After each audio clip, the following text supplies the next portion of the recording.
I knew from a young age that to not obey, it would give me a bad name in the family. He said he was going to take us to Disneyland and he didn't.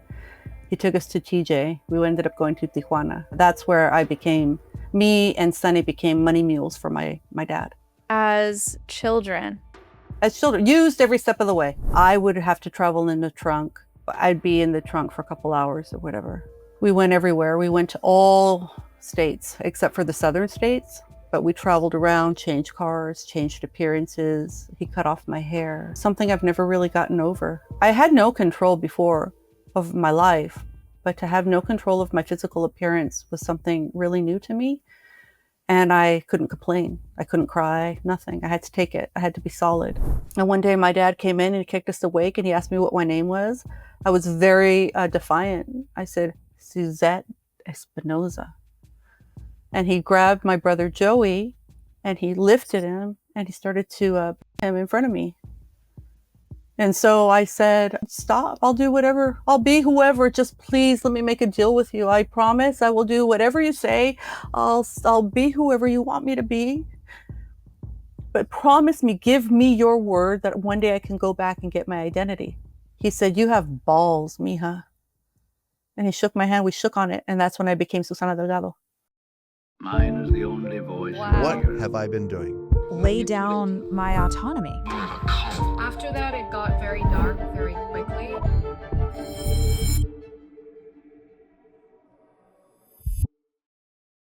Hey, my name is Shalise Ansola, and this is Cults to Consciousness, where we discuss living high-demand religions or organizations and finding healing and independence through awareness and true individual sovereignty. If you're only listening and you prefer to see our faces, you can go to not Instagram. You can go to Instagram too at Cults to Consciousness, but you could go to YouTube at Cults to Consciousness, where you can like and subscribe.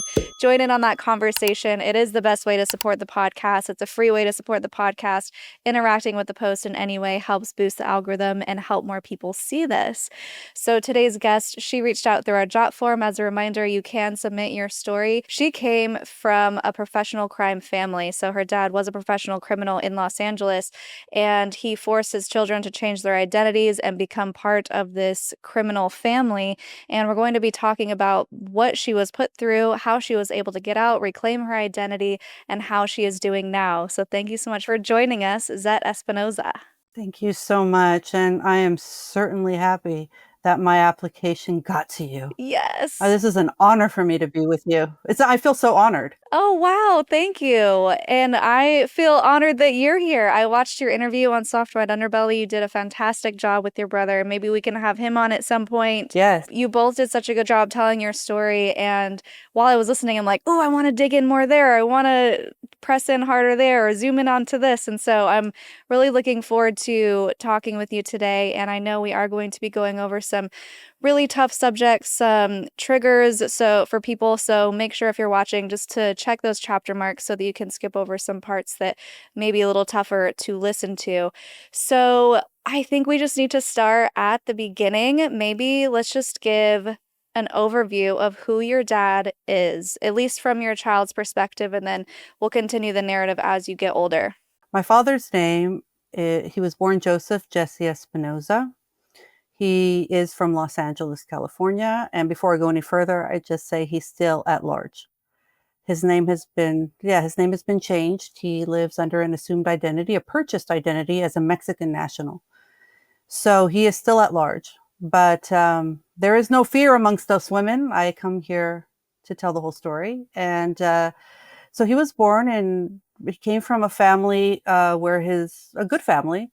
His father in his youth was a zoot suiter, which is, an old school gangster. And I wonder often if that had anything to do with his decision to become a gangster, to become part of the Lopez Maravilla gang when he was not even 13. I think he was 12 when he was initiated into the gang. So he started his criminal life pretty young. He was interested from a very young age, I'd say between 7 and 8, with arson. And he started fires when he was very young.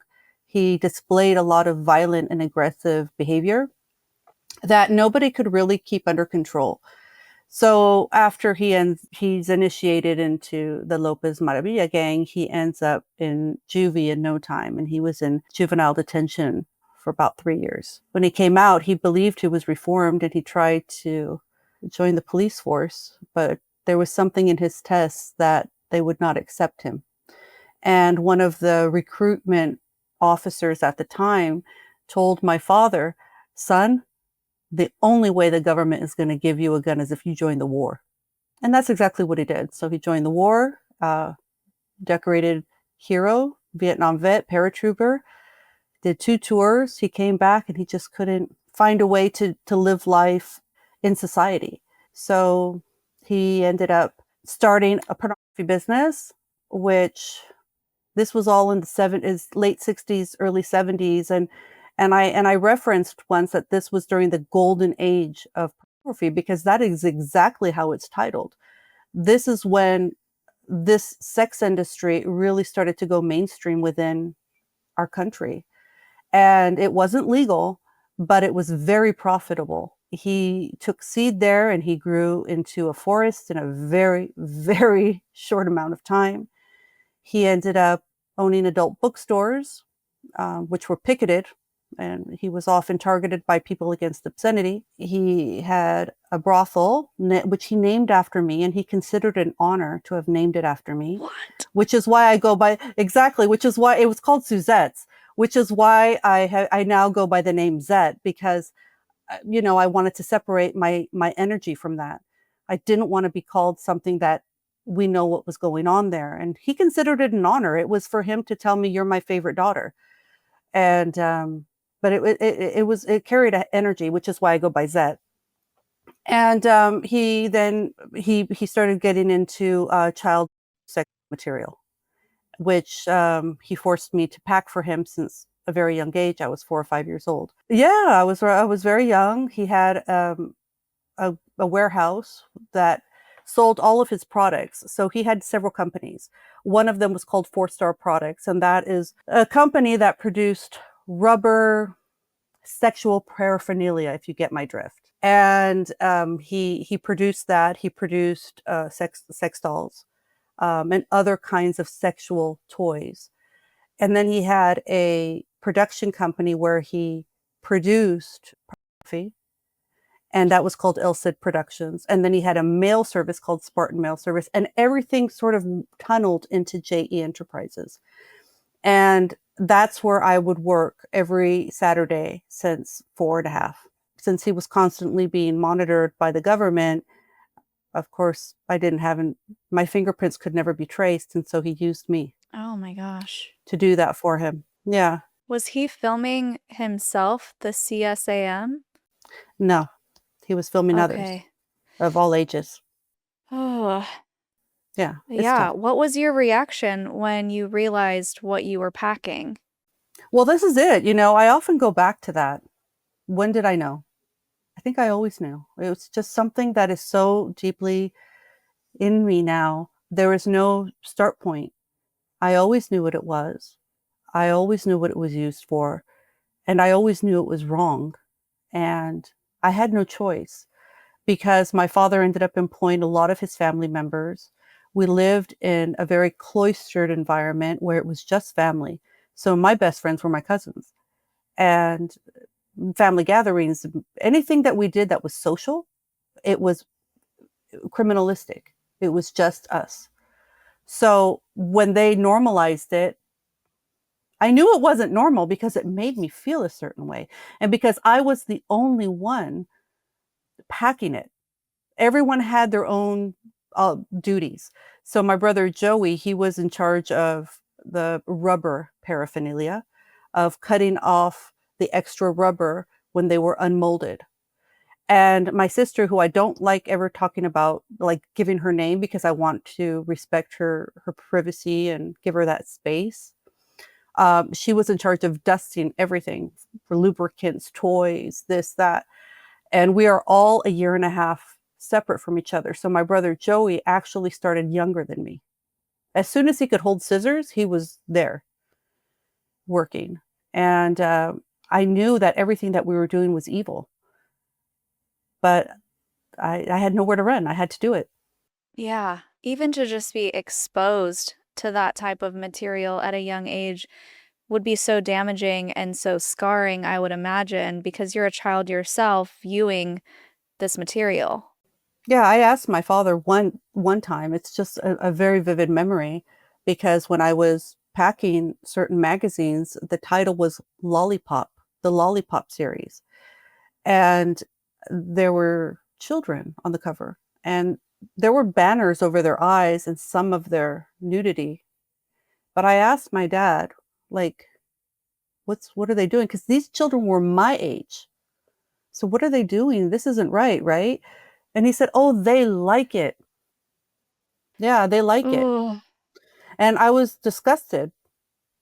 But my father was a very, if you saw him in person, you would probably turn the other way. He wasn't the kind of gangster you would expect, like with tattoos all over him and this mean swagger. He was very, very beautiful man, very tall, nearly 6 feet, very muscular, 220 pounds. He had a look in his eyes that you obeyed.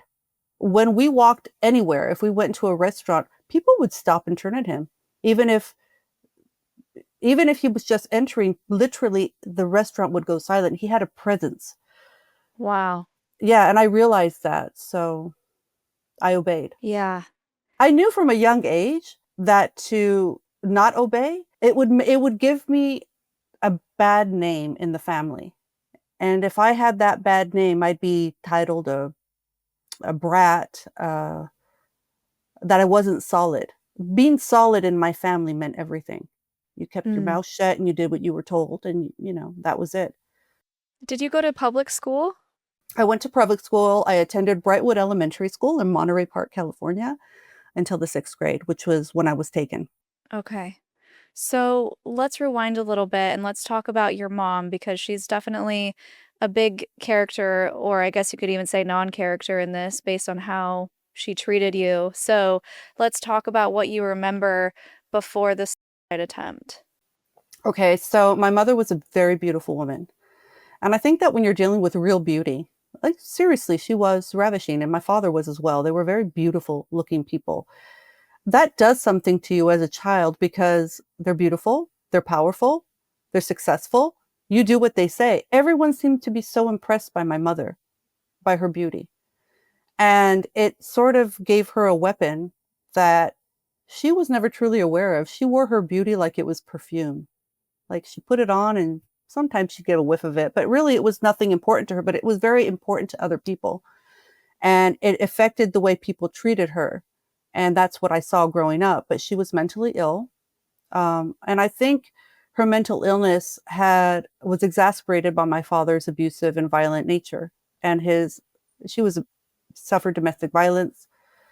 Everyone knew about it every time she had underwent a very big beating. She would end up calling one of his family members, usually his father, and she'd say, "Dad, he did it again." And that was how they handled it. So I think that my mom, her idea was she needed to be solid too. So she took the beatings. But my father, he didn't need a lot of sleep. He could survive on an hour's sleep. Like Martha Stewart's like that. She talks about it. She doesn't need sleep. There are people like this in the world that don't need sleep. And my dad was one of them. But she, in order to keep up with him, she started taking pills, which I think in the early 70s, this was a lot more common than it is. Well, no, it's still common, but at that time they sort of gave them more freely.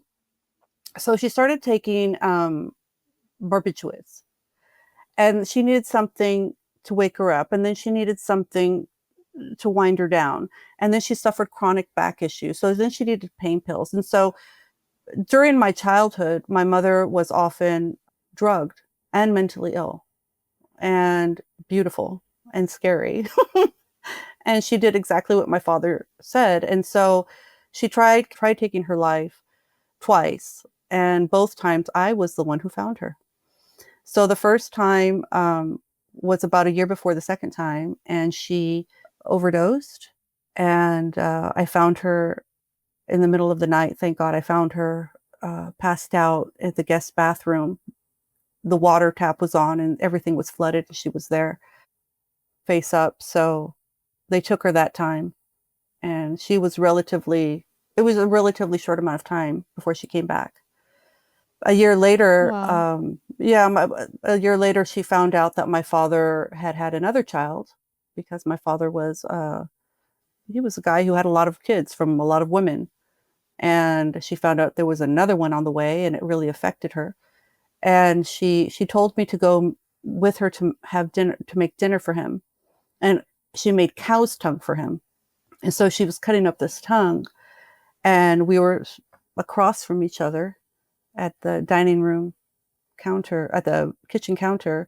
We're across from each other, and she's cutting up the tongue, and she's sauteing it, and she's taking a pill, and she's taking a drink of wine, and we're just looking at each other. And then I see her starting to go, and she tried to do it in front of me, and I called my grandfather, and he came and he picked her up. And that time they put her in a mental institution. She went to a mental hospital, and she underwent electric shock therapy and cold water therapy, and she was there for 4 months. And while she Wow. was there, she found God. She became a born again Christian. And so when she came out, she was a lot different, but I think she was a lot scarier because now she had Whoa. God. Yeah, she had God on her side now. And so God said, wives, submit to your husbands. So, just imagine how that went. A quick pause to talk about information control, a huge, huge issue when it comes to cults and high control groups. They want to make sure that they only give you the information that benefits them, which is why we love Ground News, the sponsor for today's video. Ground News is an invaluable resource that we personally use when we are reporting on culty news stories. They make sure to make it extremely easy for you to see the political bias, which direction the story may be leaning, if it is right, left, center, and they even let you know who is funding this publication to give you more of an informed picture. It's really easy to get stuck on one particular algorithm and not see any other side of the story.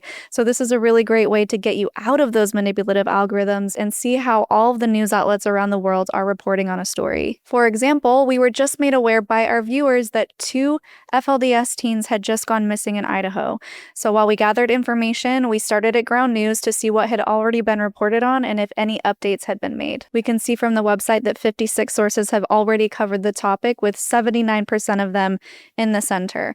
What I find really interesting are the variances in titles, and you'll see this across multiple different news sources, but it seems like the center titles had a little bit more plain language, while the left and the right-leaning articles had more extreme, catchy titles. One title here, which is left-leaning, used the words cult-like and snatched to be used in a religious prophecy, while the language used in a right-leaning article is children disappeared after religious brainwashing. All of this is certainly useful, and it definitely helps to see how different publications choose to present the information. It's so easy to get swept up in our algorithms and our echo chambers, and so if you really want the full picture to understand what's going on, subscribe to Ground News. You can get 40% off their Vantage plan with our code. It's ground.news/C2C, and you can get that discount there. Again, ground.news/the letter C, the number 2, the letter C, or you can pause the video and scan the QR code on the screen. All of this will be in the description, guys. Thank you so much. Back to our video. Yeah, so how did that affect you practically if you have a parent who is terrifying criminal activity, forcing you to do all of these things, and then your mom leaves? Who was taking care of you during that time? Well, unfortunately, my mother, and you know what? I'm going to say this because I think it's true for a lot of kids who were brought up in the 70s. We were kind of overseeing. It's like you don't stay in the house. You go out on your bike, you go out. It was sort of like a thing at that time, but she took it to a different level. It was neglect. There was a lot of neglect. So there oftentimes wasn't food, even though we had lived in a very fancy house and a very nice neighborhood. She wouldn't have food for us. There wouldn't be anything prepared for our well-being. We wouldn't have clean clothes. And so what I did, because my older sister was angry, and everyone was an enemy. She just didn't want to spend time with anyone. She wasn't very sociable with the rest of the kids. And I was very close with my brother Joey, who was my soulmate. yeah, I decided that I was just going to, I learned how to cook when I was 9, and I learned how to clean, and I took care of my brothers. By that time, when I was 9, I had another brother, Sonny, who came on Soft White Underbelly with me. And so I took care of them.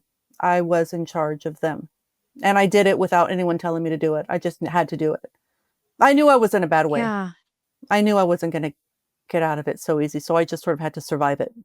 So your mom comes back and she is big believer in God, which for a lot of people that can be a saving grace. In her case, it Yeah. seemed to take her the opposite direction because Yeah. now you mentioned in your other interview that she was like, I have to submit to my husband, and now whatever he says goes. And so that really Yes. put her in a passive situation. And on top of that, she is a lay exorcist. Can you explain what that Yeah. was? So when my mother became born again, she nosedived into fanaticism. Something I would like to clarify right now, she regretted later in life, and she did apologize for it. But it was extreme fanaticism.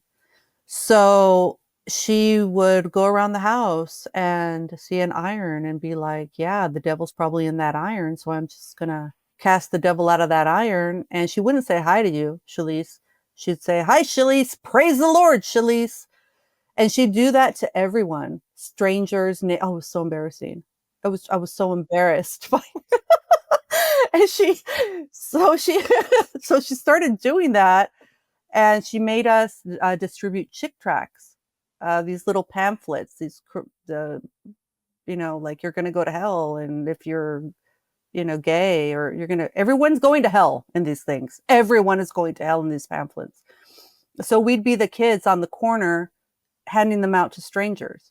And so she nosedived. And so she quickly became a believer that, and this is a common belief with a lot of fundamentalist Christians or Christians of her vein, let's say. They believe, as do I to a certain extent, that the Holy Spirit grants gifts. And with these gifts, you are allowed to cast out demons in his name. You are allowed to heal. You are allowed to speak in different tongues. You are allowed to. So she took it to a very literal level. Mm-hmm. And she believed in her heart that she could cast demons out of anyone. And that is that's a very common belief. But the truth is, if you go to scripture and if in practice, as in my experience, you require a willing participant. You just can't go to someone who you see is, you think maybe have a demon in them and just say, I cast you out. The person has to be a willing participant in that. So what my mother was doing is she was bringing home, in our living room, she was bringing home people who were, and I will tell you, this wasn't mental illness. There was something in them.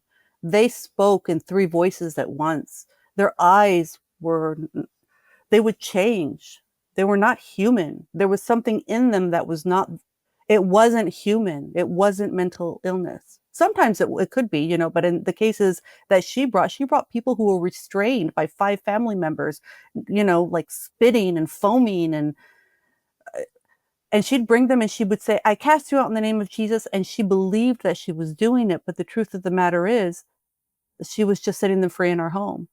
Okay. So while my mother's doing this, my father's in jail, or, he's coming home with bullet wounds, this is all happening at the same time. It was difficult to live with her, especially when I started to, after the first person she brought to cast out demons to be an exorcist, right? Because, and I say exorcist, which is a Catholic term, because she was a lay exorcist for a Catholic church, which is allowed in some churches, Catholic churches. They require people who will help priests, like assist them. Okay. So that's what my mother did. And then she performed those same duties at a fundamental Christian church. So that's what she called herself. She called herself a lay exorcist. So I don't even know if I answered your question, but I hope I did. Yeah, that was great. I mean, I'm just kind of in shock picturing what this actually looks like in your home and just all of the chaos and Mm. kids trying to have normal lives and all the responsibility of the family being put on your shoulders to try and take care of your siblings. At Yeah. any point, did you feel safe? No, never. Never felt safe. Don't. That's a terrifying place for a child to be, just trying to survive moment to moment, and now your mother is telling you that she's casting out demons in your home. I mean, I go back and forth on the whole, like, our demons are real, because 'cause I've had some crazy experiences, but I'm like, maybe, I'm, like, somewhere in the middle, but either way, I feel like it's a bad idea if you're gonna try and cast a demon out of someone to do it in your children's home. Very bad, because what happens is she didn't have the authority to do it because these were unwilling participants. A person who this is actually the general belief of the Catholic Church and some Christians are Catholics, but I'm talking about the Roman Catholic Church. This is the basic belief, and these are where exorcists come from. There's an authority, okay, and the authority comes from. It's like an army. There's a hierarchy to that, right? Whereas Christians of other denominations don't necessarily believe that. They believe that if you have the Holy Spirit in you, you can do that. But regardless, even the Bible says, Jesus said, be careful. Be careful. You can do it under my name, but there were some demons and I forget which book it was of the gospel, where the apostles couldn't even cast out those demons because they didn't know who they were. The demons didn't know who they were. They didn't have that authority. It's a very, look, doing these kind of things is a very scary place to be, and you are not working with the real world rules. You're in another place. And do I believe it exists? Absolutely, because I saw it. It's Right. So that's what terrifying. I was gonna ask you. What Yeah, were the consequences of this? Did you feel like your home was being haunted or you were being tortured in some way, mentally, emotionally, spiritually? absolutely. I was all of those things. I could see them. I could hear them. They would come to my door, and certain times of the night. I guess when it was scariest, when they knew that they would scare me the most. And they would dance with me. They'd take me out of my bed and dance with me, and I had no power over them. It's terrifying. So I told my mother this. What? I'm serious. Like, I'm legit. This is really that really happened. Yeah. What did they look like? They were different. They're different kinds. There were very small ones. Some were, and they had like heads like flames, like, but they were all black. And those are called imps. Those are a certain kind of demon. And then you have other demons that are demons of particular, let's say, designated occupation. And so maybe you'll have a demon of lust, or you'll have a demon of this or that. Okay, just to give you an idea, because it's very complicated. They would come in and they could shapeshift. They could be different things. But I could sense it was the same one coming to me like a little boy, or coming to me like an angel, or coming to me, and then they would change. It was terrifying. And I'd hear them call me, and I'd hear them laughing. And I would walk into a room, the lights would turn on without me touching anything. Yeah, that is terrifying. Yeah. And I told my mom, and And she's what'd she like, say? praise the Lord, you have discernment. Come and help me with my exorcisms. I swear. Mom, no. What? No, I had to. I had no choice. I had to do it. There I am packing stuff. And there I am, like, with my mom, like, she's like, do you see them? Do you see them? Do you see them? Sometimes I How old would. are you? 9, 8, 9. Okay. Wow. We could spend a lot of time here, but I think we Mm, should move on because we have so much more to talk about. okay. So, meanwhile, you said your dad is running from the law in certain places. I think you mentioned in your other interview, Texas, California, Mm, they're after him. So he's kind of mm. running around. At what point does he flee? Okay, so he was convicted of distribution of children abuse sexual material. Okay, he was convicted of that. So he was sent to prison in Texas for that. While he's in prison, he is indicted on attempted homicide, and it all fingers pointed that he wasn't going to win the case. So he had a lot of friends in organized crime, and with their help, he was able to be transferred to a minimum security prison in Arizona, and they planned his escape, and he escaped from prison when I was 12. And my mother left me, my sister, and Joey at home. I was 12. She left us at home in the middle of the night, took off, and she took Sonny, who was 4 years old, and she went to Arizona. She picked up my dad, who was hiding in tumbleweed, and they crossed to Nogales. And they were gone for months. For months. Yeah, the first 3 days it was tough because the police were banging on the doors, the windows. We knew how to deal with authority because that's what we were trained to do. So we just hid, and there was no food in the house, of course. And my mother had turned off the gas, and she had unhooked the phone. But there was a lot of discussion on what to do, and I said we stay because someone will pick us up. And we ate fruit off the trees. We had pomegranates, plums, avocados, apricots. And I always say, thank God for California, because that's what we had available to us. And yeah, my grandpa came. He picked us up, and it was all very quick, very on the sly kind of thing. And he immediately divided us, and we went to different homes. So Is this your grandpa on your mom's side or your dad's side? no, my dad's son. My mother was not allowed to visit her family or see her family. My father did not approve of them. My father That's wouldn't have approved of ironic. them. That's Exactly, right? ironic. Your dad didn't approve of some of it? Guys, good Mm. Lord. It was Yeah, a control. It okay. was a control. It was a control thing. Like I said, we lived like this. It was the Espinosas all around. You're not Yeah. an Espinoza, I don't know you. So what's your grandpa have to say about all of this, about his son doing what he's doing? Well, he was a beautiful man, and I loved him so much. I think it's hard for a lot of people to understand, but when you're in, you're in. And we weren't my grandpa's kids. There's a hierarchy.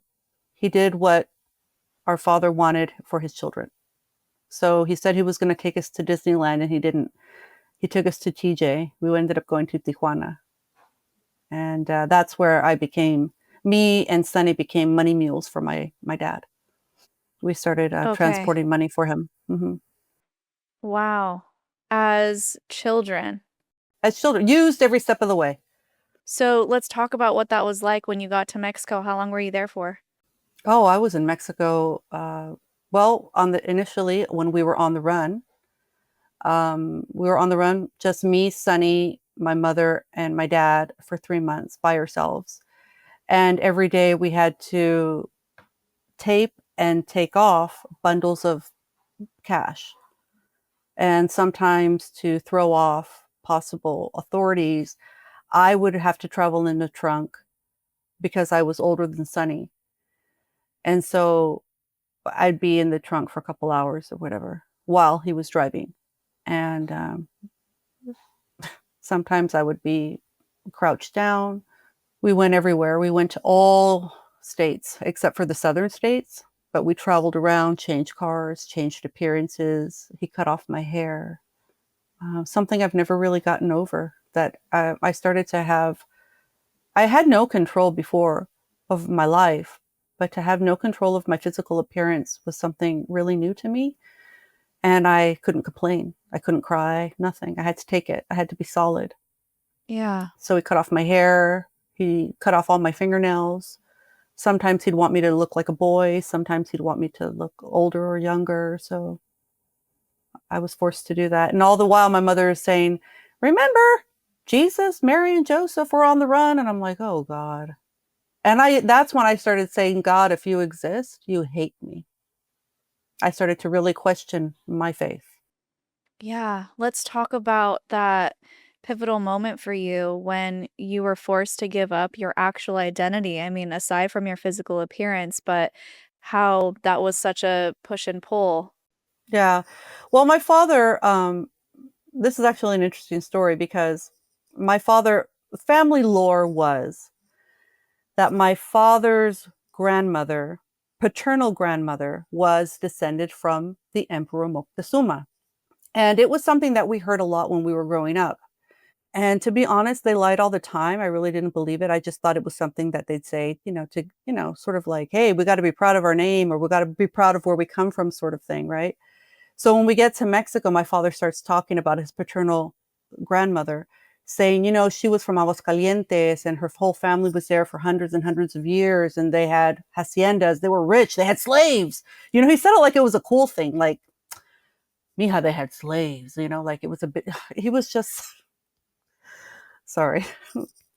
This, It's I'm okay. sorry. I'm sorry, but it's just like he'd say it like it was like a good thing, and we'd be like, Yeah. I remember Joey, hold on. I remember Joey and I looking at each other saying, we're slaves. You know, like we were like, what's he talking about? Anyway, so he would go on and on and on and say, you know what her last name was? It was Delgado. Her last name was Delgado.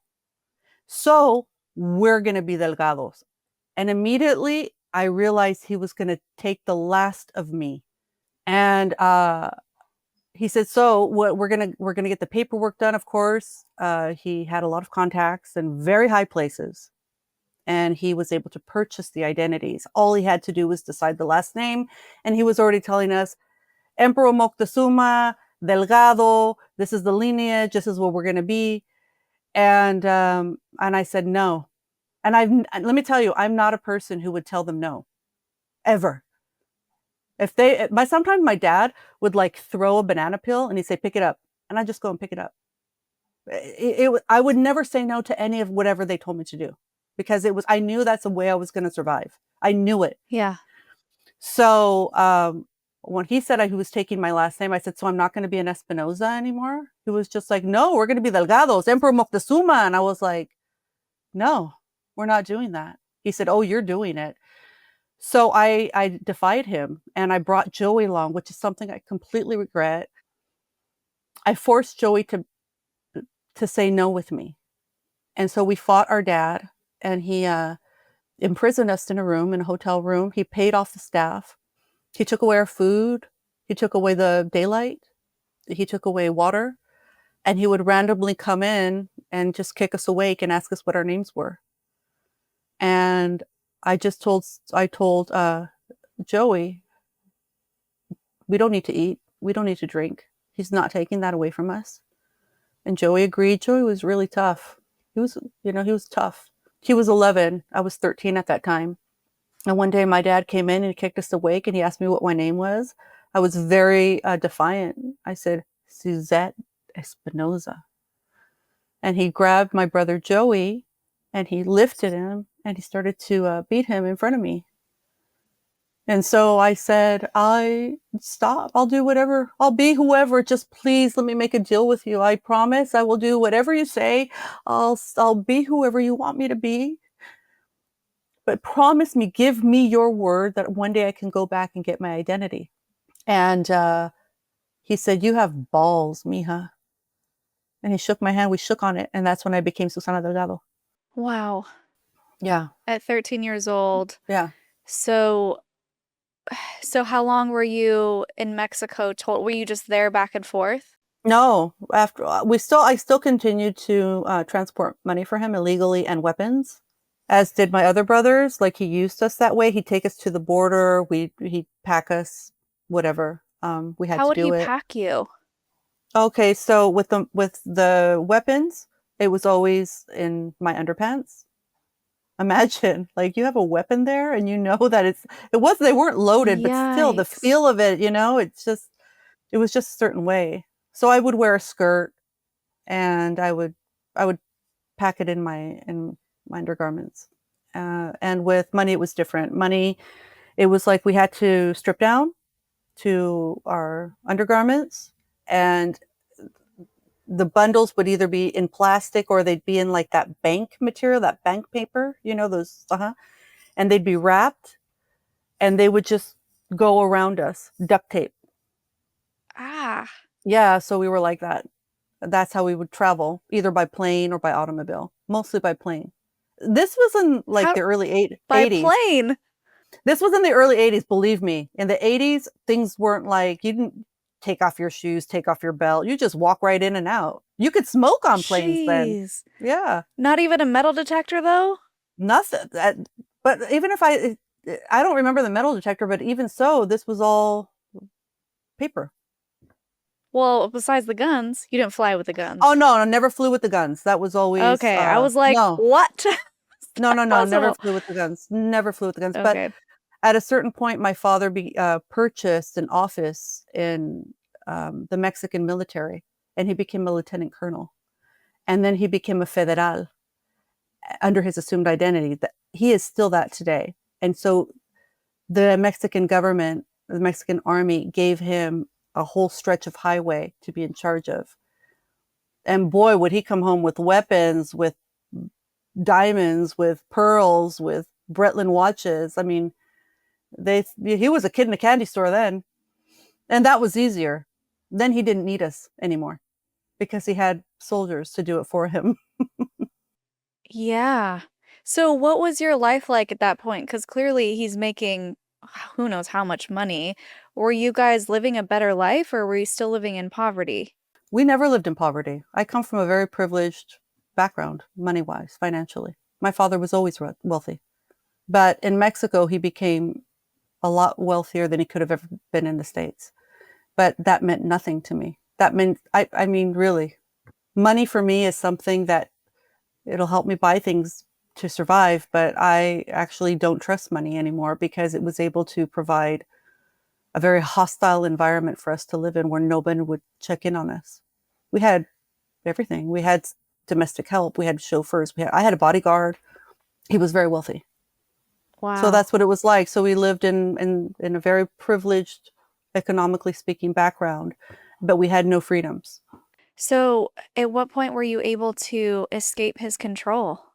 Well, again, so after the whole I made a deal with him incident, my father was very proud of me um, because he would always tell me, you know, Mija, you're tough. You're like me. You're just like me. So he wanted me to work with him, and I did. He had legitimate businesses that were fronts, and he did a lot of illegal activity. And I can honestly say, you know, thank God I am not anyone who's ever committed a terrible crime. I was able to always save myself, or maybe by the grace of God.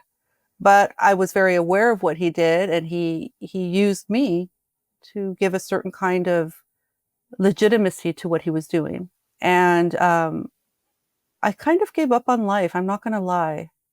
I tried taking my own life more than once, Mm. but something always stopped me. Something supernatural always stopped me. So I stayed. I liked dating, let's say that. And I was actually engaged a lot when I was in my 20s. I was engaged 4 times. And I left 2 men at the altar because I didn't trust myself to be a normal person. And then one day after the last guy I left at the altar, I felt really badly. And I said, God, if you're there, if you exist, send me someone now. And if I am not meant to marry at all, let me just live with my life. Let me just move on, you know? And I met my husband 2 weeks later. It was love at first sight. He wasn't even supposed to be in Mexico. He's a French national. He was there on holiday. And we fell in love. And that's when I said, this is worth fighting for. Because I love him, I am going to fight for myself. Because I will not marry under falsehood. I will not have children under this yoke. I am going to try 100% and I am going to succeed and I am going to get myself back. And that's how it started. It was because of Wow. love. Yeah. Did your future husband at the time know who your family was and what you were involved in? So he told me this later. He said, I thought your father was just like a narco or something. I was like, okay. So he knew. You can't look at a man like my father and think he does something legit. There's something about him. I'm sorry. Something about him, you know, he's crooked. And then of course my mother at that point was such a defeated woman because she never questioned God, but she said, Susie, I'm only staying because I have to save your father's soul. That has to be my purpose. But imagine that's your purpose in life, to save Yeah, your good husband. luck. First of all, it's not even your job, No. right? So, I mean, it was so sad because she was defeated. And this is when I began to love her because I realized she was mortal just like the rest of us. Yeah. You know what I'm saying? That's when I saw her. And I fell in love. My husband, I didn't tell him anything. So I was living like a triple life. So I was Susana, but inside I was Suzette. And then I had like this socialite kind of life where all of my friends were from like, they had problems. Everyone has problems, but they weren't problems. They weren't live or die things. You know, they were like, oh, you know, I didn't get it. I didn't get accepted to the university I wanted to get accepted to. Oh my God, my boyfriend broke up. These were her problems, and they're legitimate problems. But I couldn't relate to them. I tried, but it was like a life that I led. It was a triple life. Like, yes, I'm one of you, but I wasn't. So it was like that. Yeah. And so my husband and I, it was true love. It was love. It was so beautiful. And um, one day he took off for 3 days and he wouldn't answer my phone calls or anything. And I thought, oh, this is the beginning of the end. And he told me later that he needed to think, you know, uh-oh, a man needs to think about a relationship. Brace yourself. Right? We all been there. He came back, we've all been there. He comes back and he said, I needed to think because the situation is maybe not what I always wanted. He was referring to my family. Okay. He said, but I think we just need to get married. And I said, okay, I have something to tell you before I say yes. And I told him the truth. Yeah, he was awesome. He said, oh God, I'm going to cry again. He said, I got you. Oh, you're not alone. We'll do it together. I said, okay. He said, I'll marry you, whatever your name is. I said, okay. Wow. Yeah, he's awesome. Oh, that's really beautiful. Yeah, we're still together 27 years later. Oh my gosh, that's Yeah. amazing. Yeah, we had a little separation in between, but that was on me. But we're back. Hey. Okay, so obviously your dad's not going to take this well because you're working for him still, right? Oh, yeah, at that point, I knew he was never going to make good. He was never going to make good on the deal we made, ever, Yeah. because I was valuable to him. So I did it behind his back. And you know who helped me? My mom. When she left that night to pick up my dad, she stuffed all of my papers in a photo album, like in the, you know, like where they have that cardboard part. She put them in there. She hid them. She hid all of our papers. But when I told her, oh, my husband's name is Renee. I said, oh, Renee wants to marry me. And I broke down crying. She's like, what's wrong with you? I was like, told her the truth. I said, what you did to me. I said, look, Mom, I forgive you and I love you. But what you did to me, you have ruined my life. And she apologized and she got the papers. I said, you've had these the entire time? Shame on you. So the paper is like your original birth certificate, social Yes. security type? Okay. Everything. Suzette. She had Suzette. She had her. And she gave her back to me. And then I had to go and fight for her, which was not easy. Yeah. What did that look like? So, okay. So we left. It was in 1981, 82. It was 1982. My parents at that point had not requested my Social Security. And in the state of California, your parents had to request it for you. Now I know that they issue them, right? But at that time, that wasn't the case. So I said, all right, I'm going to go to a Social Security office. I'm going to take my birth certificate, my baptism, elementary records, whatever I have, and I'm going to apply for a Social Security number. So I did that, and they looked at me like I was cross-eyed. They said, you should already have your Social Security number. Basically what happened was my mother didn't have my social, she had never requested my Social Security number, and we left in 1982. So I had to go and get my Social Security number. So I went to the Social Security office with the documents that I had. I asked for a Social Security number. And they were like, why? And I told them the truth. They're like, why don't you already have it? And I said, I underwent a forced abduction when I was 12 years old, and I don't have it. And so the Social Security, what did they do? Who did they call? FBI? They didn't call Ghostbusters. They called the FBI. They had me wait in the office for like 3 hours, and I'm just watching the clock on the wall. And then these men come in, and I'm like, well, because I had been trained. I can tell you the difference between a marshal, detective, I can tell you the difference between anything. I was trained for that. When I saw them, I said, oh, they're FBI. I'm screwed. But I had 3 interviews with them. I'm making a very long story short. I had 3 interviews with them, and without telling one lie and without divulging my father's whereabouts, I was able to get it. Everything my father taught me on how to speak with authority, it actually had use because it saved me. It brought me back. Whoa. So, just so I can get into your headspace, are you still at this point under the impression that the FBI is not on your side? You're not thinking like, oh, finally I can get help from the FBI because I've been through hell. You're thinking I need to still keep a barrier between me and them. Oh, I had to because I had to do it for self-preservation because my father at that time was still wanted. And I say at that time to be continued on that.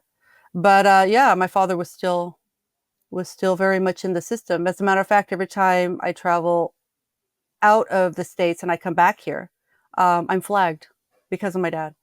Wow. They always stop me. So in some way, you still felt like you had to protect him at that point. No, it wasn't about protecting him. It was about saving my butt. But then why would you be in trouble? Because he would kill me. He told me he would. Oh, I understand now. You're not afraid Yeah. of the FBI. No. You're afraid of the repercussions if they find your dad because your dad would off you. That's what you're saying. Yes, absolutely. Okay, I see. The FBI are friends, folks. They are good men. Yeah. They're the good guys. Okay, that makes sense. Totally makes sense. So you're afraid for your life at this point Yes. because you have abandoned your dad in some way. Yes, and I also had to keep the secret that my mother had given me the documents, which I kept till now, basically. She's passed Wow. on, so she's in no Okay. danger. Yeah. Man, so is that a fear that you have lived with since Yes. that point?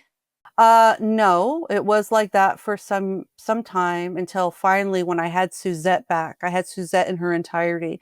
I had her passport. I had my passport. I had me. I went to a lawyer and I said, "What do I do? I have 2 identities. This is my real identity and I fought for her. And this is a purchased identity which is totally legitimate." And it was like he didn't even charge me. He was like, "You have to choose. You can't do that. That's against the law."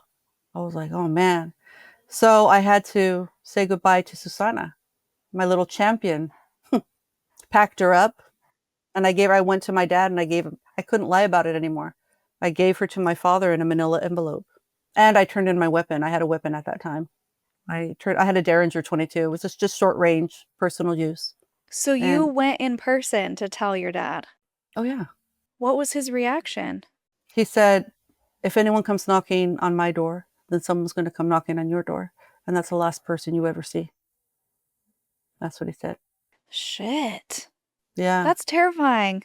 Yeah, and he's scary. He's a scary looking. I don't know what he looks like right now, but I saw him last around 9 years ago. He was still scary looking. He's just imposing. He's like a movie character. He really is.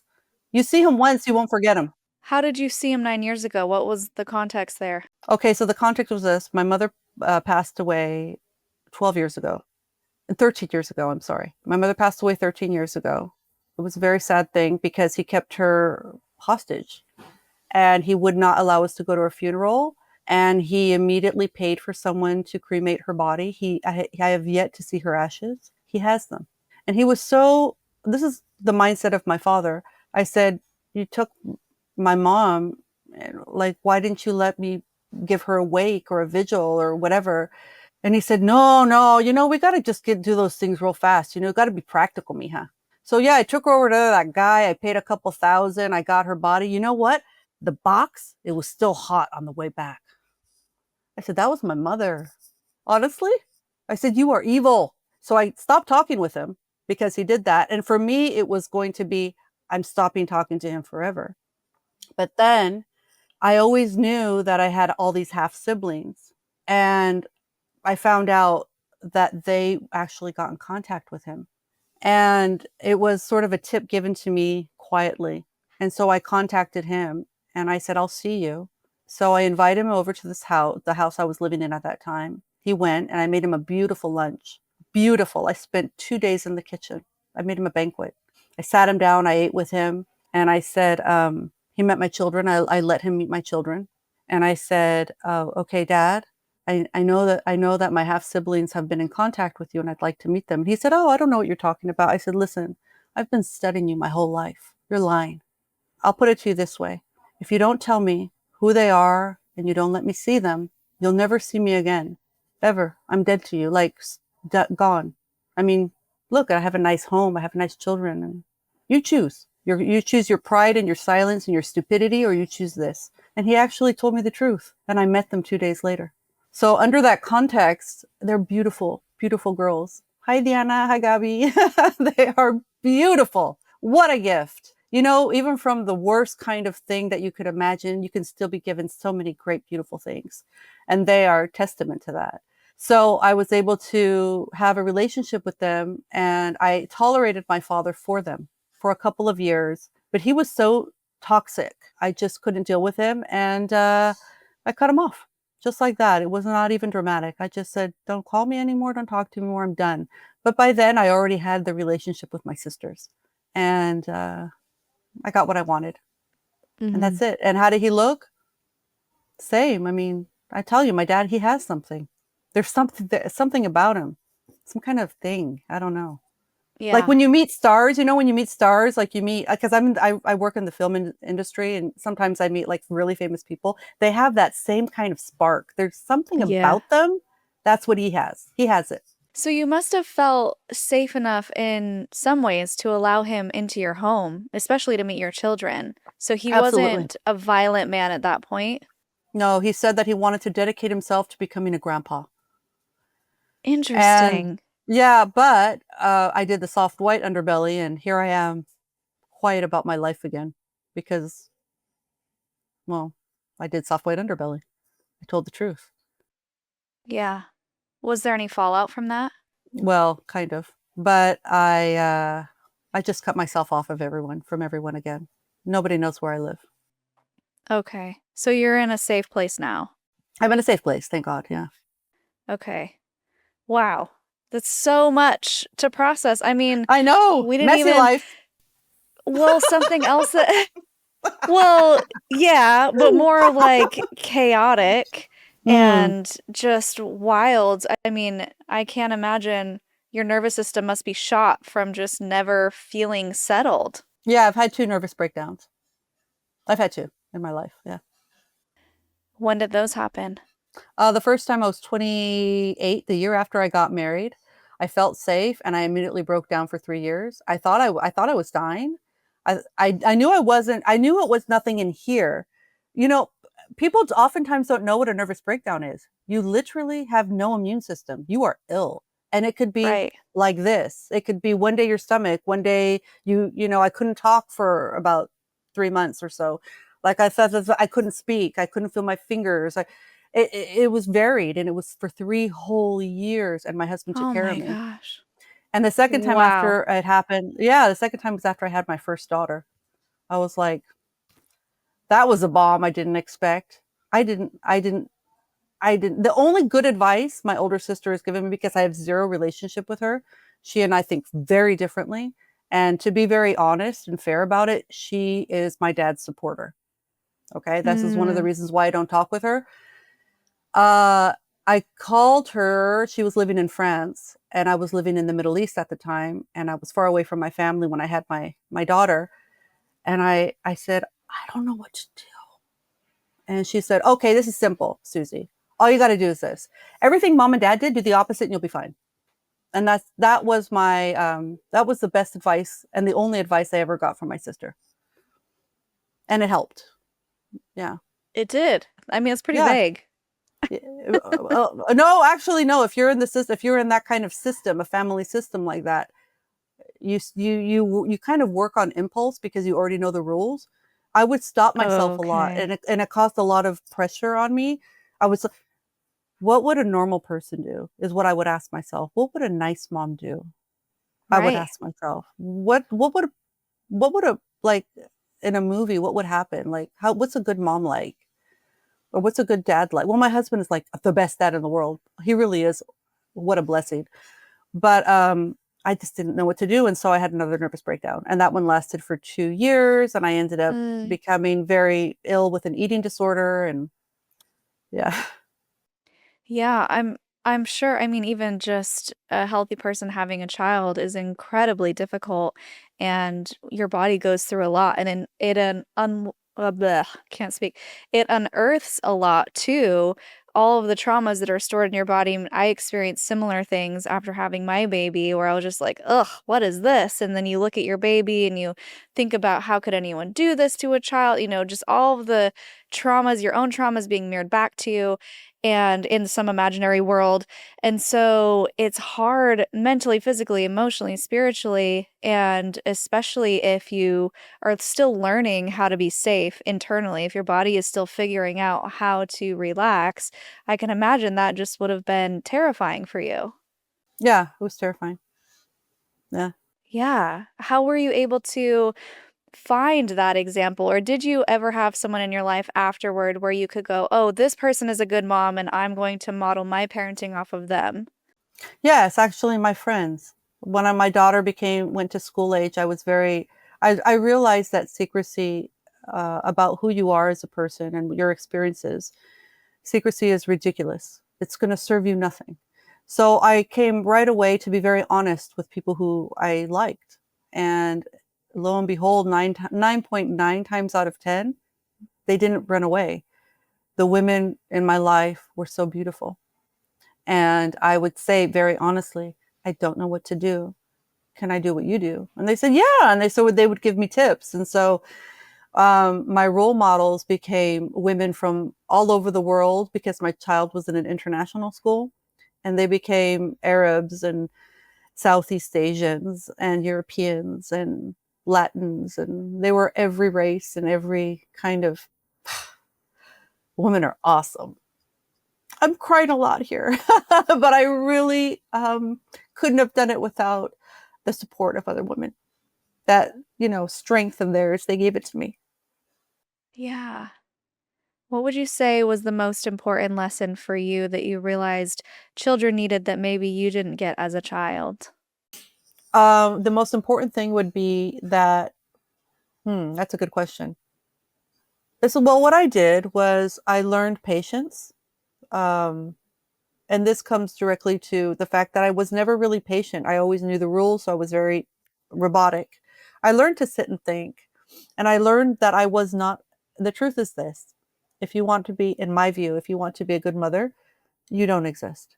You do as a woman, but your children come first, especially when they need you, especially when they can't walk, when they can't talk, when they can't feed themselves. Don't think about your hair. Don't think about how much sleep you're not going to get. Your job at that moment is to nurture someone who completely needs you, and you do it with all your heart. That's the number one thing I learned, because I didn't know that. Yeah. I was taught that appearances were very important, and I would have my nails checked every day by my father. I would have my garments and my shoes checked, my hair. I mean, appearances were very important in my family dynamic. So I had to learn how to let that go and be okay with not being perfect.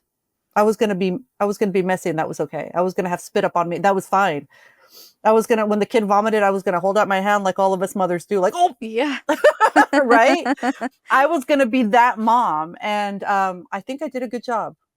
I think so, because they're great people. Yeah. How old are they now?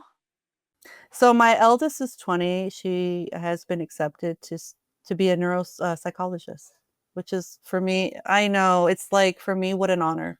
What a light into the world, right? And my youngest is 12, and she wants to be an astronomer. So, and they're both lovely. I mean, we're a team. They know me. I am not one of those moms that the kids have to figure out. They know everything about me. And I can tell you this right now, I never lie to them, ever. Lies are forbidden in my life. No Yeah. lies, ever. Yeah. So they have an honest mom, and when I'm gone, they'll know exactly who they had. Faults and all. It's okay. I have no pride. I don't. Yeah. So your dad is still at large, as you put it. Yes. Do you fear for your safety coming on shows like this and talking about your past and his past? No. Listen, when you have a parent, your story becomes your children's story. So whether or not he likes it, he is part of my story. And that Yeah. belongs to me. What I would be most afraid of would be his Mexican contacts. And so I just lay low. And no, I'm not afraid to talk. No one's ever going to shut me up again. Yeah. Did you ever try to reconnect with the FBI? And well, Yes. probably not. That's a dumb. You did? I was gonna Yes, say of that's a dumb course. question because of your safety, but so you did try to connect with Yes. them. Yes, I did. Very recently. Right even before I went on Soft White Underbelly, I called the FBI. My father has an active a warrant for his arrest in El Paso, Texas. I called the U.S. Marshals. I actually got them on the phone, and they did nothing. So we're going to have a little tinfoil moment right now. Conspiracy. Allegedly. Wouldn't it be interesting if in 1997, allegedly, my father allegedly signed an agreement with the U.S. government and allegedly became a source of information? And that's why, yeah. And of course, if that happened, he would never be looked at again because the FBI and the U.S. Marshals did nothing. So I did searching on my end. Yeah. And I found this Okay. conspiracy theory. Yeah, just a conspiracy theory. Well, anything's possible, really. Really? They're not going to get him. I will tell his name. I will tell his alias. And I have done so. No one's going to And get him. nothing's happened. Nothing. Do you know if he's they still won't. actively doing crimes and all Yes. that stuff? I'll tell you a story. A short story. I was in Mexico about 3 years ago, and I went to take money out of the ATM. And in Mexico, they have like these little posters of people who like rob banks, right? So I went to get the money, and I would just look, and I looked again. I said, "Is that my dad?" And I took a screenshot of the poster that was at the bank of a guy who had robbed the bank, and I sent it to my brother. And I said, "Who do you think this is?" And he said, "Why is Dad doing that?" He's still doing petty crime. I think he does it for the thrill at this point. Oh He my doesn't need the gosh. money. Yeah. Yeah. Yeah, I sent it to my sisters, to my half sisters. I said, "Am I seeing things?" And they were like, "Oh my God." And the eldest one, she's like so proper and like, she was like, "I'm so embarrassed." And then the youngest one, who's like an artist, I'm an artist. She's an artist like I am. She was like, "I knew it. I knew it. We're never going to get a moment's rest from this guy." And blah, blah, blah, blah, blah. How embarrassing. And of course it's embarrassing. He's in his 80s robbing banks. In his 80s robbing banks. Yeah. He's just bored. Yeah. I mean, if he was initiated into gang life as a child, I mean, that's all he's known is violence and criminal and just, that world. Doesn't make it right, but I'm just saying that's my perception of it is he's just used to that quick pace, high risk, high reward, and he's just bored. Yeah. He feels alive when he puts people in fear. When he takes Right. things from people. He feels that's his high. Yeah. Now I'm thinking, how did he actually how did an 80-year-old actually rob a bank? Well, there was in the poster, it was like he had a gun. And there it was was like a surveillance? Yeah, it was like a gun, and he was like this, Uh, wearing the outfit we all recognize. He always wears cowboy boots.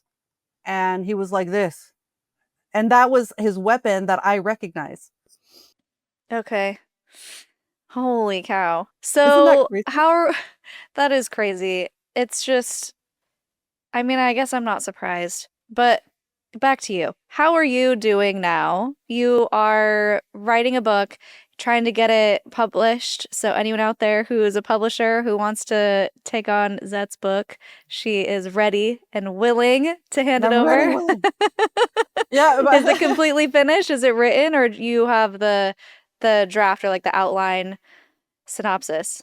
So I have an agent in New York, and he has put it in submission, and I have received the most beautiful rejection letters that basically all of them they've taken it to the table more than once, all the big publishers, but they've all said the same thing. She doesn't have a following and she's not famous. And I've told my agent, I can't have a following. Not now. I mean, I can't go out yet. I have to take it easy. After Soft White, I had to sort of take a step back. And he understands it. So, yeah, waiting. And I have a script in development with producers in Hollywood. I have a manager, a wonderful, beautiful lady.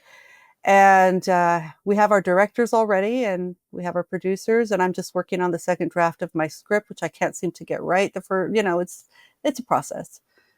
Yeah. Wait, is this a script of your story? Okay, so the script is not what it is truthful. There is a lot of real things that happened in there, but I let my mind go to what ifs. Do you know what I'm saying? Because it's Hollywood. It's Embellished. movie. Yeah. Yeah, let's be fun. My memoir is 100% the truth, with, all of the pickings, the newspaper articles, the court cases, the this, the that. So yes, they're the same, but no, they're not the same. You know what I mean? Yeah. Yeah. That's so exciting. Well, pray for me. Because just waiting to get it right, hoping that someone will have some faith in me and pick it up. That would be awesome. You should Yeah. write a book, you should write a memoir, and you will get it published. Mark my words. Like You're that. amazing. Because also, you're such a voice. You're such a beautiful voice for us women. And Oh, God bless thank you. you. Yeah, Thank you so much. No, but I'm honest. I feel so honored. Oh. I feel very honored to be with you right now. It's a good day for me. Oh, good. Well, I was Mm. excited too. This has been a great conversation. And before we close out, though, I think it's important for you to mention how you talked about before we started recording, you did have a slow crawl back to God and back to faith, which I find Yes. interesting after everything you went through and how jaded you could have easily become and stayed. But what was it like getting your faith back? So I think that we are the ones who are not faithful. It is God who is always faithful. And I sure was not the greatest child of God for many years. I did lose my faith. And since my mother loved God so much, I purposely turned my back on him, and I became very interested in LaVey Satanism and Aleister Crowley magical ceremonies, and I became an elemental witch. I worked with fire spells, and I was one of those people who didn't hide that I meant to do harm. Like, if you had given me a chicken and $5,000, I would have done whatever you wanted. I'm not even joking. I was there because I was so angry with God. And my mother discovered one of my spells that I had hidden in a closet. And she said, "You have done a great disservice to this family and to God." And she put together a prayer group. And all of a sudden, I started getting attacked at night. I started getting choked and beat up, and serious things happened to the point where I wanted to take my own life.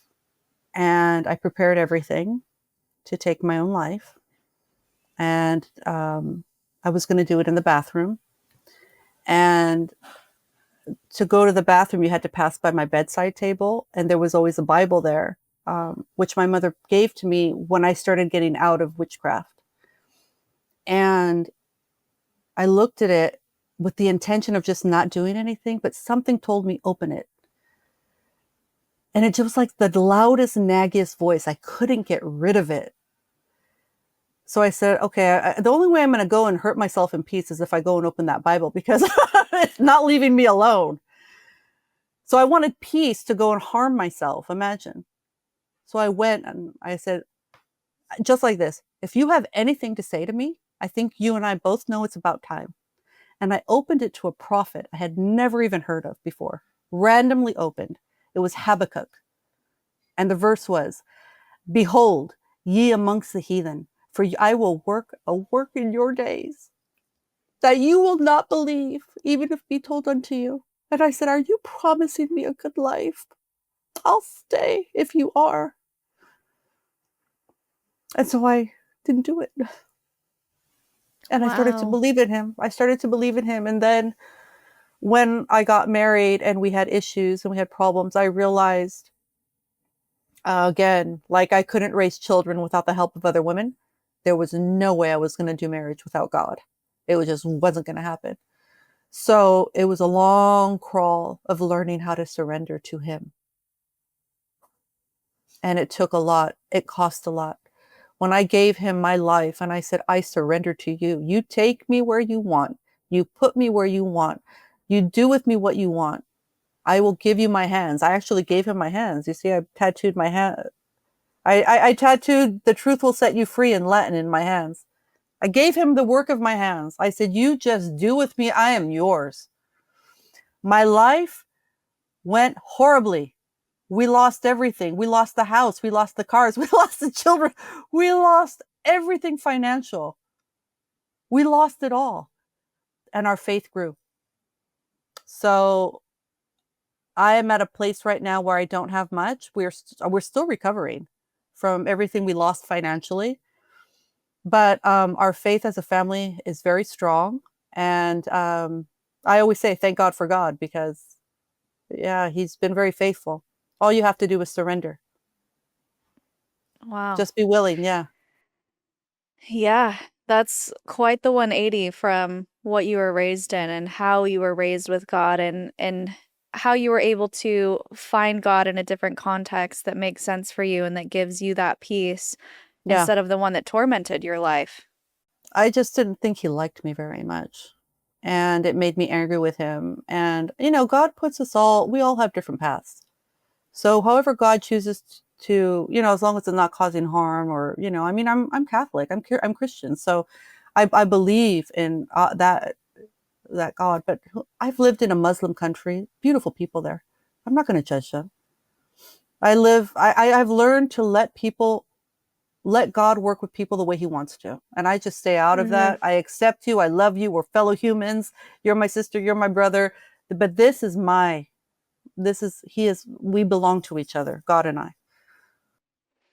Yeah, and that's what we talk about all the time here is whatever peace means to you, as long as you're not harming someone else, that's great. As long as you're not being controlled even subliminally or coercively, as long as it's choices that you're making, I think that that's wonderful. If that's what brings you that peace and joy, and I want to know what else brings you peace and joy. Oh, God. I'm so happy with so very little. I'm happy with making a new friend, or I'm happy waking up in the morning. My children are my sun and my moon. They are everything to me. I can't believe how much I'm crying. I don't cry usually like this, but anyway, I'm really crying with you. I feel so It's safe with okay. you. It's great. Yeah. Let uh, it I, out. I, I'm truly happy when people make it. I am truly happy when people go through a struggle and they come out the other side. I am truly very happy sitting with a stranger and talking with a stranger. I really am so happy with so little, because now this is life for me. I have freedom to do that. I have freedom to go and take a walk. I have freedom to go and talk to a stranger. I have the freedom to go and make myself whatever I want to eat. I have the freedom to hug my children. Wow, what a blessing. I really am very happy with so little. But that doesn't mean Yeah. that I hope God doesn't like shower me with blessings, because I would be happy with that too. Like, Yeah. just bring it. I'll give me good things. I'm okay with that. I take it. I accept it. Yeah, what I'm hearing is a lot of gratitude. Oh, totally. Very thankful to be out of there. Um, every day is a win for me, even if it's one of those That's bad days. beautiful. Yeah, Yeah. yeah, Well, you've been through hell and back, so you know how yeah. to self-regulate now and how to get to a Yes, place where you're calm and safe and happy. yes. Thank God. Yeah. Amazing. Let's do your Linda listen moment. Oh, Linda. See, he's a Mexican kid, right? I So I'm know, Mexican, yes. Linda, Mexicano. listen. Linda. Okay. Oh, what could I say? I think that I would like to tell. May I say it like this? I would like to tell Lindas out there. Sure. Yeah, Beautiful. And sure. and Linda in Spanish means beautiful. It does, yeah. Yeah. So all of you beautiful souls out there, if you feel that there is no hope, if you feel that you want to leave, if you feel that there's no reason for you to be here, I hope that you would remember me and that you would remember people like Shalise, because we fight. Women fight. You fight for yourself. You fight for your faith. Even if that means just holding on to yourself one day and taking it literally a moment at a time, you fight. You fight the good fight. Don't ever give up on yourself. Please don't give up hope. If I could do it, you can do it. We can do this together. That's what I would say. Yes. It's not a lot, but it's the truth. Just fight. I believe that we women are fighters. That's why God made us give birth, because a man would die in childbirth. We're tough. Women are Let me tell resilient. They are warriors. They are powerful and silent warriors. We just We take are. it and deal with it. We take it.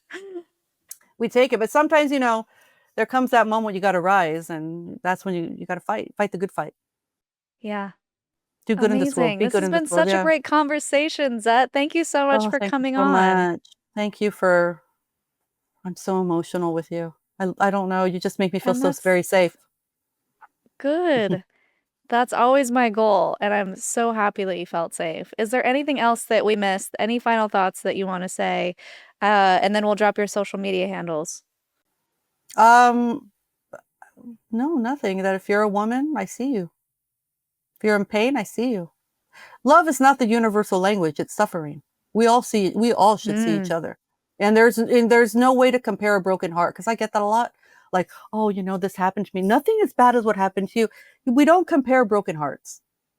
Suffering is suffering is suffering. And that's where we all meet. So Yeah, if you see me on the for street, I'm sure. your sister. I'm your sister. That's it. I'll help you. That's all it Yeah. is. How can people find you and reach out to you? So again, I've been very cautious with my social media, but I do have a YouTube channel that is slowly growing, and it's just Zett Espinoza. That's my YouTube channel name, and if you'd like to subscribe, I'd appreciate it. I plan on being much more, engaged with my subscribers very soon. Great. I've been writing, so I get quiet when I write, so I just disappear. But so I've been writing, but I'm all done with that right now. So Okay. Well, perfect. I would love that. Amazing. Well, this has been so great. I'm so happy to have you on. Maybe we can speak to your brother as well, or just go live with both of you. That would be really cool too. That would be awesome. And yeah, I would love to speak with the both of you. So, guys, if you are still watching, thank you so much for watching to the end. Let us know if you made it all the way here. Leave those words of encouragement for Zett. She is amazing for coming forward and telling her story. Remember, guys, these are real people sharing their real lives and these hard, traumatic moments. And it's the best way to support them, the guests and the show. It's the free way to support, interacting with this post, liking, sharing, commenting, of course, subscribing. It also helps the channel grow and build. And if you want to support further, we do have a Patreon at patreon.com/cults2consciousness. We have some merch at cults2consciousness.com. We have a clips channel if you're interested in shorter versions of these stories. Everything that we mentioned today will be in the description. And if you like these videos, I will link 2 more down here below. We do have a couple with some former white supremacists. It's kind of in the criminal side of things. We've also done interviews. Jonathan conducted an interview with a former gang member in the UK. Really powerful stories. So check those out. And until next time, follow your highest excitement, be conscious, and be well.